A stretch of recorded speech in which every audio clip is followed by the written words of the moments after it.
የኑሮ ውድነቱ በ1999 ምን ይመስላል? በጣም የኑሮ ነገር በጣም አስቸጋሪ ነው። በአሁን ሰዓት ከፔስታል አቅም 10 ሳንቲም የሚሸጥ ፔስታል 15 ሳንቲም ሆኗል። 2 ብር የሚሸጥ ሳሙና 2.75 ሆኗል። የኑሮ ነገር እንዴት መኖር ይችላሉ? በአሁን ብዙ ችግር አለ። ኢትዮጵያ ሕዝብ ደግሞ ቢረዳ ጥሩ ነበር። ለችግር ግን አይረዳም። ብዙ ችግር አለው። ሱቅ ስትሄድ 5 ሳንቲም መግዛት አይቻልም። ዘይት 20 ብር ገብቷል። አንድ ፍሮ ዱቄት 5 ብር ገብቷል። ሱካር 7 ብር ገብቷል። ሽሮ 7 ብር ገብቷል። ምንም ችግር አለው። ሰው መኖር አይችልም። እያንዳንዳችን ኑሮውን አልቻልነው። ኑሮ በጣም ከብዶናል።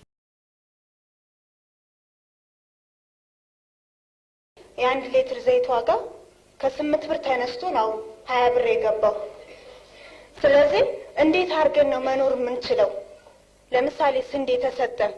ስንዴ ማለት ስንዴ ብቻው ምን የምናደርገው ነገር የለም።